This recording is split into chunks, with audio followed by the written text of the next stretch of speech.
In this video, I'm going to show you some cool new ways to create your own guitar solos by using a concept called phrasing over the bar line. Now, this is a really cool way to get your lead guitar playing to sound different from what you might normally play. So if you want help with creating your own guitar solos, this video will give you some great ideas that you can use right away. Now, the two main things I'm going to show you in this lead guitar lesson is how to use common tones and anticipation tones over the bar line. Now, I'll explain what all of this means and show you how to use it in your own playing. So let's get started. Let me start by defining some terms. What is the bar line? The bar line is simply the end of the first measure and then the start of the second measure. When you look at a piece of music notation, there's a bar separating the two measures. That is the bar line. And what we're going to assume here is that we're going to play a phrase over two measures, one chord in each measure. So we'll have the first chord. In our first examples, this will be a B minor chord played in the first measure, and then we'll have a D chord played in the second measure, and that bar line is the separation between the two chords, between the two measures. And what we're going to do is we're going to take a look at which notes are the same among the two chords, B minor and D, and which note or notes are different. So in a B minor chord, we have the notes B, D, and F sharp, and in the D chord, two of those notes are the same. The D and the F sharp are the same, but the B note over the B minor chord changes to an A note. So we've got B, D, and F sharp over here in B minor, and we've got D, F sharp, and A for the D chord. So what we're going to do is we're going to play a phrase over the first chord, the B minor, and then we're going to choose a common tone, one of the notes that's the same or shared between the B minor chord and the D chord. And the note that I'm going to use is F sharp, because F sharp is common to both chords. So I'm going to play a phrase over the first measure, the B minor chord, and then I'm going to land on an F sharp note, still playing over the first measure, the first chord, and I'm going to let that note ring out over the bar line through the chord change and let you hear the F sharp ringing out over B minor, and then you hear the same F sharp note ringing out over the D chord. And it's going to sound really cool because even though the note F sharp is the same, it's the same note, the feeling that you get when you hear the F sharp note changes. So the F sharp note feels a certain way over the B minor chord because at that point the F sharp note is the fifth of that chord. And then when the chord changes to D, that F sharp note is no longer the fifth of the new chord, of the D chord. It is now the third. And the fifth of a chord and the third of a chord feel differently. So, same note, F sharp, played over both chords, but the feeling changes as the chord changes, and it creates a really cool effect. All right, so we've got our backing track here. This is a B minor chord you're hearing right now, and there's the D chord. All right, so we've got our first phrase.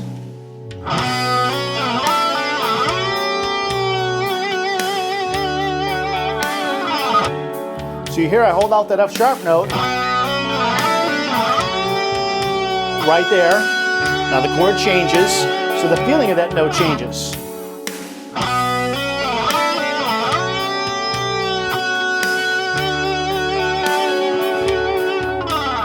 So we're using the F sharp note here over both chords. Right there. When I bend up, it's of course G.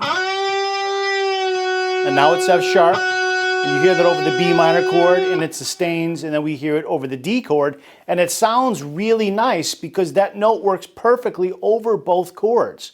Now, normally what people do is when they play over each chord, they may change the note that they land on when the chord changes, and that sounds good too, but it's really nice to play over the bar line, just sustaining a note that works well for both chords, and you hear that the F sharp note sounds really cool in both cases. All right, so now I'm going to play the next example. I'm going to hold out a high D note over the bar line so you hear it over both chords. Take a listen.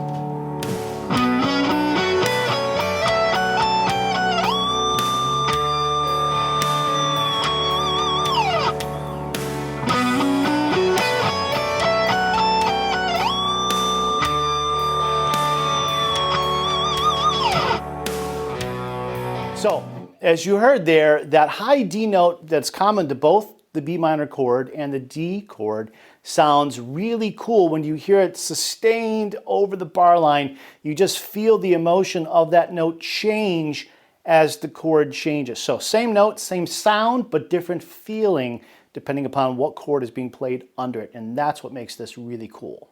Before we go any further, I suggest that you check out my video on YouTube called Play Guitar Great with the Skills You Already Have, because there are some ideas in that video that will help you to learn and understand and use some of the concepts we're going to talk about next in this video. The next concept we're going to talk about is called an anticipation tone. Now what we're going to do is we've still got two measures, two chords, one chord in measure 1, another chord in measure 2. And what we're going to do is find the note that's different between these two chords. So B minor, remember, contains the notes B, D, and F sharp. And the D chord contains two of those notes. The D and the F sharp are the same, but there's one note difference between the two. In the B minor chord, we have a B note. Over the D chord, we have an A note. There's no B note over a D chord or in a D chord. So what we're going to do is play our first phrase, let's say over the B minor chord. And at the end of that phrase, we're going to play the note that's not in this chord, but is in that chord. And that note again is A. So again, over the first chord, we're going to play a phrase, nice phrase over B minor. We're going to end our phrase on an A note, which is the 7th of that chord, but it's not in the triad. We're going to hold it over the bar line, hold the A note over the bar line, and then let that A note ring out over the D chord, and it's going to sound really nice. Similar to the common tone idea over the bar line we talked about before, but this is a little bit different because here the A note doesn't really truly belong to the triad of B minor, but it does belong to the D chord, and it's different and it sounds really cool. So now I'm going to play our first phrase here over B minor, and I'll hold out that A note.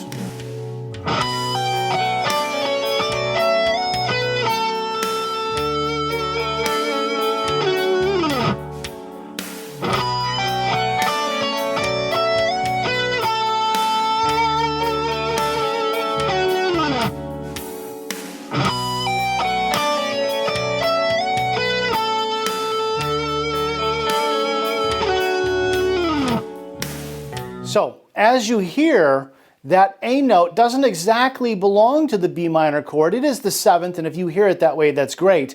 But for a lot of people, you'll hear it as not quite in the chord, because it's not in the B minor triad. But when that D chord comes, all of a sudden that A note feels really good, probably feels better for most people, because over the B minor chord, the A was the 7th, and there is no 7th present in the backing track, so it's not, that 7th is not supported by the chord that we're hearing. And then when the chord changes, of course, there is an A note in that D chord, so that A note sounds much sweeter over the D chord for that reason. So that is called an anticipation tone, and it sounds great over the bar line. In this next example, I'm going to reverse the order of the chords I'm playing over.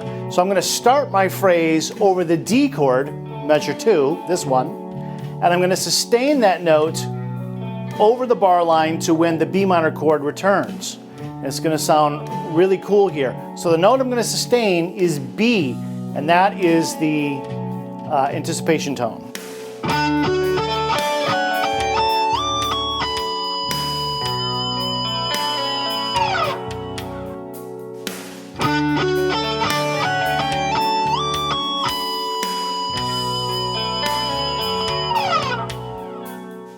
Okay, so as you hear, that B note does sound good over the D chord because it is the 6th, but it's not actually in the D chord. So it's an acceptable note. It sounds nice, it adds some color, but it's not supported by the chord. It's what's called a chord extension.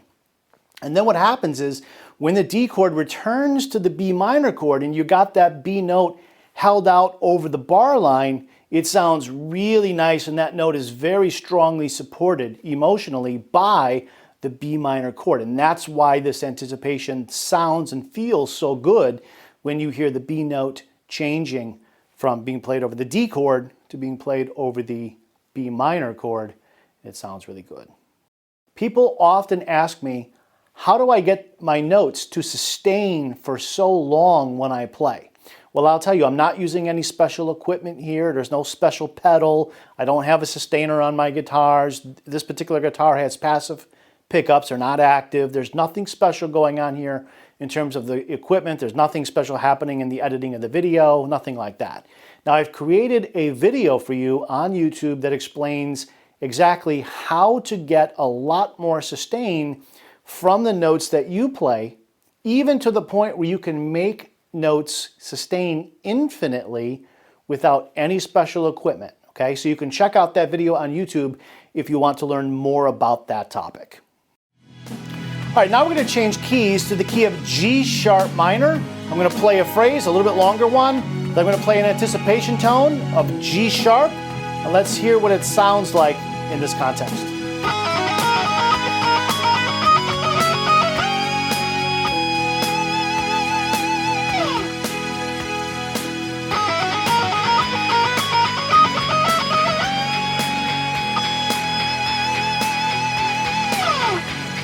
So as you hear, it sounds really nice. Now, I should explain to you what the chords are. So we've got 4 measures here. The first chord is G sharp minor, then F sharp minor, then we have the E chord twice, okay? So all of this, all of that stuff is played over the G sharp minor chord. Then that sequence of 4 continues. That's over the F sharp chord. And then I'm bending G to sound like G sharp while the F sharp chord is still being played. Now, G sharp is not in an F sharp major chord. It would be the 9th, but it's not in the triad that you're hearing in the backing track. So I'm bending this. That G sharp note is, again, not in the F sharp chord, but it's being sustained over the bar line until we get to E. And when the E chord comes, and we hear that nice G sharp on top ringing out, it sounds really cool. So that's another example of an anticipation tone over the bar line, and it sounds really great. Let's talk about how you would practice this stuff and how you would use this in a real song or a solo that you create on your own. So the first thing to do is identify for yourself what are the notes in each chord in your song or in your backing track. Write them out for yourself if you need to or you want to, okay?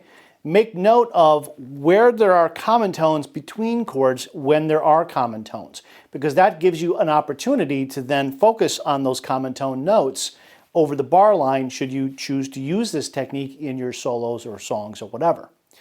Then look for opportunities where you can use anticipation tones. In other words, when comparing 2 chords, where are the notes that are different? So if you have a note in the second chord that doesn't exist in the first chord, that's an opportunity for you to play whatever that note is that's different at the end of the first phrase in your first chord, hold it out over the bar line, and then let that note sing over the second chord. It's pretty easy to do. You just have to be aware of where are the common tones and where are the different tones. Now you can also do other things that we didn't talk about in this video, like suspended notes as well. Okay, and I'll be making a future video for you on using suspensions. I'm not talking about suspended chords, I'm talking about suspensions in your lead playing and melodic playing and in your phrases and solos as well. Now if you like this video, subscribe to this YouTube channel and click on that notification bell so that YouTube tells you when I publish a new video. And hit that like button. And let me know in the comments section which guitar players play with the most emotion in your opinion. I'm always curious to hear what people think about that. If you want to learn how to make any lick that you know sound even better, I'll show you how in my new free ebook titled The Secret to Adding Fire and Emotion to Any Guitar Lick. It's totally free. Click on the link below to download your copy and make every lick that you know sound even better.